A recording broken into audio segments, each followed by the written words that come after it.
All right, everybody, I'm going to state my case for this toy here. I still want this toy. I like this toy. I like the look of the toy, but I know there's been a lot of talk about, oh, he's too fat or he's too this and too that. Well, listen, in the Transformers cartoon, he pretty much was like, not fat, but he was just, small. He's the smallest one. He's even smaller than Cliffjumper. They're not the same size. Only the toy kind of gives you that. Cliffjumper is a little taller than him.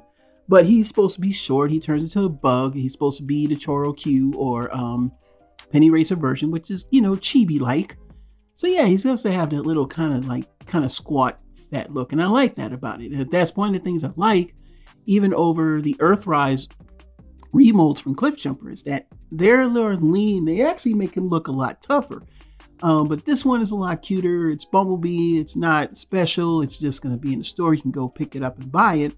But the controversy is the vehicle mode does not match what we got in the original mini bot, which was a mini cut down Volkswagen Beetle. It was official Volkswagen Beetle. Of course, there was the red one. I wouldn't mind them doing like a red one, maybe like a little red. That would be nice to do like a red herring, throw a red one in there and you pick it up and store. That would be so cool. Hasbro kind of do that like a treasure hunt thing. Oh, you find a red one, like one every 50 or something. That would be cool. But anyway, that's like a Hot Wheel thing. But you can see there, it still looks like the Volkswagen Bug because of the back of the way the vehicle shapes. Now, the vehicle mode that we see with BumbleBee, which I will show later, has more of the angular shape, but the front is not. This one, this is Bumper, which he was sold, and basically he is based on a Mazda Familia 1500 XG, which is the front of the car. But if you notice, the back of the vehicle looks exactly like this. And you can see it here again with, I believe this is the one from like Titan's Return, or one of the Buzzworthy Bumblebees that came out a few years ago, and very similar, had that, almost like Bumper look. And that's basically what they had to go for. My thing is they probably did not get the license to make an official Volkswagen Beetle. And the reason why it had to go to Walmart, because Walmart was going to pay the money. And that's probably what it is, it's the licensing. So if you look at this vehicle, it is definitely a mishmash of that Mazda vehicle from Bumper and part of the G1 Bumblebee in the front. So yeah, you can probably say this is more of a Bumper than anything else.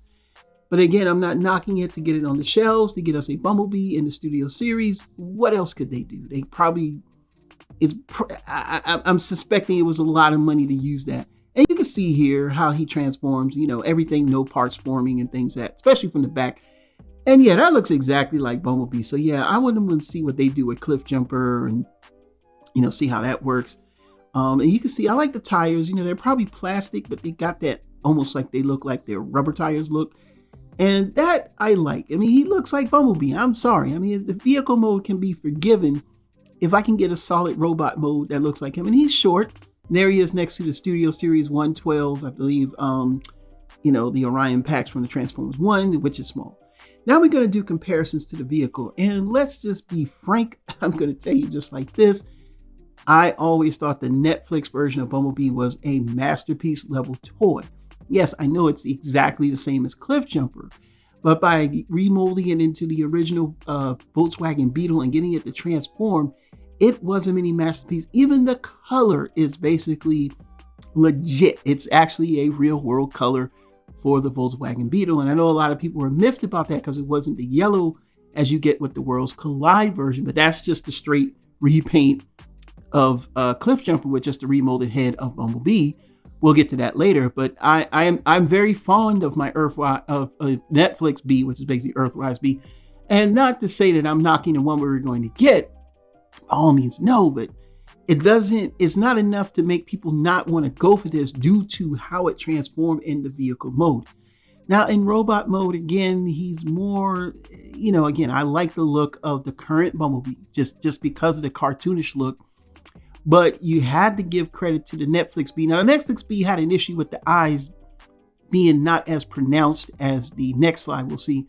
Also there's the, parts forming situation that a lot of people will point out, but by just removing the back piece, you were able to engineer a lot of folding. You don't see the wheels anywhere except, if you're looking hard enough. And then when you put that back piece back on, he does look like Bumblebee. And the fact that he has the Beetle chest, which was remolded, it did give him a little more of the squat look, but he still looked, I still like the way he looked.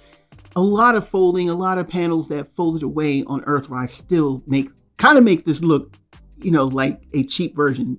It does. I'm sorry. Now moving on to the Worlds Collide Bumblebee, where you got the repaint of Cliffjumper, but you got the proper yellow that everybody likes.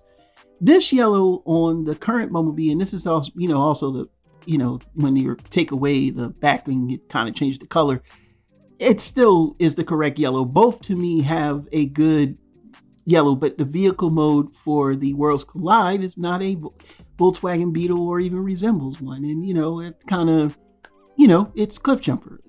I know a lot of people will point that out, but the color on him was fantastic. I'm going to go definitely with the Choro Q, aka Penny Racer shape, just because of the fact of how it looks. I think I prefer that, over this one. But if I had to go against my Netflix Bee, it would be hard pressed for me to do, because there's a lot that was done. And then, of course, with robot mode, again, because he's using the Cliffjumper, which is a shorter vehicle in height, gives him an even much more slimmer look. And with the legs being all black, yeah, he looks rougher, like he's been through something kind of gold buggish, but like he's been through a change, but not quite.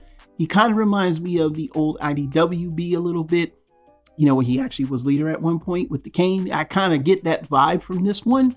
And I have both of them. I've reviewed them. I love this Bee. I still think he's a solid Bee if you just want a stand-in robot mode, kind of more gruff. That's just the one I use. But I am going to get the Studio Series 86 version because I just want it. I don't think anything is wrong with it. I love the look. It's just we won't be able to get, unfortunately, that kind of more bubble look when, because I don't think they can use the Volkswagen mold. I could be wrong. This could be them saying, hey, we're mashing the two together. Yeah, I gotta agree or disagree with that. But I would say if you don't have these two, because you gotta remember one thing about these two Bumblebees. The Netflix one still costs a lot, and you got to get the Worlds Collide set, and a lot of people do sell him for a lot of bread. I'm going to tell you right now, please get out of your feelings. If you need that Bumblebee stand-in, just go for the Studio Series 86. It's going to be the best economical price. Not necessarily, but it's easier to get, and you're not paying arm and leg for another Bumblebee that's, I guess obsolete. But who knows? It's all about what you want on your shelf. So I'm going to ask, what are your thoughts? Leave down in the comments below. Again, this is not a diss video. I'm buying it, so please stop. But just give me your thoughts. Super Robot ahead. Bring more news reviews. Till then, we'll see you soon. Bye-bye.